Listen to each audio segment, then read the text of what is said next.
Hassan's in Slough. Hi, Hassan. Oh, hello, Tom. Hi. I've been involved with the Conservative Party, and I did stand for Parliament in 2005. So I will share my relatively positive experience, but also I do really want to respond to the last three Muslim callers he had. So he had Fiona and the two Mohammeds. I totally disagree with what they said.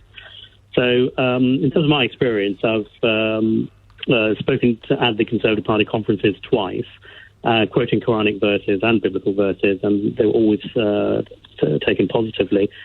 So much so that one of the Conservative women's groups in Horsham, they actually invited me to speak because they wanted to ask questions about Islam, etc. And that's how you build understanding and build bridges.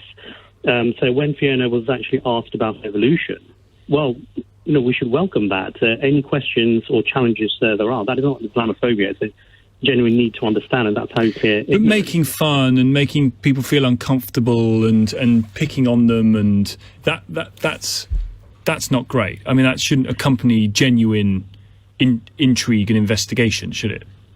Yeah, so there's a difference between genuine investigation and making fun. So I would not support the making fun. It is equally true to say that I have challenged anti-vaxxers. It doesn't mean I am, have this phobia about anti-vaxxers. Sure. But I have challenged them in an academic discourse. I will challenge Christian creationists who believe that the universe is 6,000 years old. But it doesn't mean I suffer from Christianophobia. It's a genuine need to understand. So that was my experience within the Conservative Party when I was invited. That was certainly a good thing. You had Mohammed Amin, who said that Downing Street's investigation strategy is just a delaying tactic. That's what they always do. Well, the investigation is the only way you can get to the truth when you examine a totality of facts. Yes, I guess so. But then Mohammed's point back was, well, why, if you know that if there is this allegation made, why is it incumbent upon the person who's making the allegation, once they've told someone in power, indeed number 10, about it, why is it up to them to start the ball rolling? Why wouldn't, a responsible leader would go, oh my God, that is absolutely awful. We can't have this. Right, let's get everyone in a room together. We're going to work out what's happened here. Well, that's what the investigation is meant to do. What's investigation? That's the point. So there isn't one. Hasn't been one.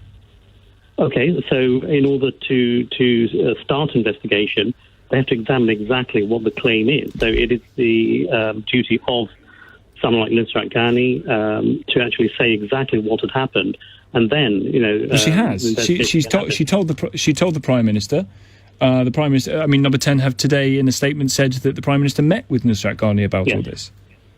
Yeah, exactly. So we can't. There is a separate investigation body, so the leader can't sway one way or the other. Otherwise, that's playing, favoritism. There has to be an independent investigation. You don't have to be in favour of one outcome or the other to say this is in dispute. This is very serious. I would like this cleaned up, please, and like to know what's gone on. I'm going to decide to refer this and make it formal or do it in whatever. He's the Prime Minister. Yeah, I don't know the exact ins and outs of how an investigation happens, but Boris did say that this should be investigated. Obviously, she needs to say exactly what has happened in that investigative committee. Lord Sheikh this morning said he wants to see investigation, so let's have it. What's stopping it?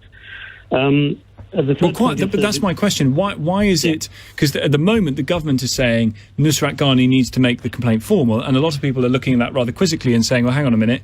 If you're aware of these allegations, why, as a leader and someone who is genuinely appalled by the sentiment in the allegation, why would you not take it upon yourself to start the investigation at all on your own?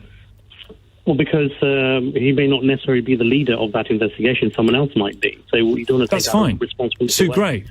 She's busy at the moment, but once she's finished with the parties. Well, for example, if I had a problem at work, and I told my manager, what she would say was, okay, you have to report this to HR. HR will take over, and they would investigate. Now, first of all, starting point would be I'd have to explain exactly what the issue was. So there will be an HR investigation.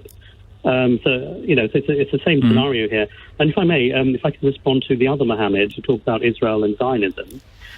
He's right to say that those who criticise Israeli policies, how do you know if it's anti-Semitism or genuine criticism? The point is, he can't distinguish the two. Those who are genuine will obviously stick with the Israeli policies. And those who are anti-Semites will use the Israeli policy as a cover for their anti-Semitism. Reading between the lines, I think he implied, and this is my final point, I think he implied that if you're a practicing Muslim, then you can't recognise the State of Israel. That is not true. I recognise the State of Israel. Some of the Arab countries have recognised the State of Israel. Absolutely. And I hope that Saudi Arabia, which is the land of the Prophet, will reach out to the land of the Prophet in Abrahamic Brotherhood and recognise it, because that's the solution to peace. On that moment of accord, we'll leave it. But thank you very much indeed. I would agree with you on that. Thank you.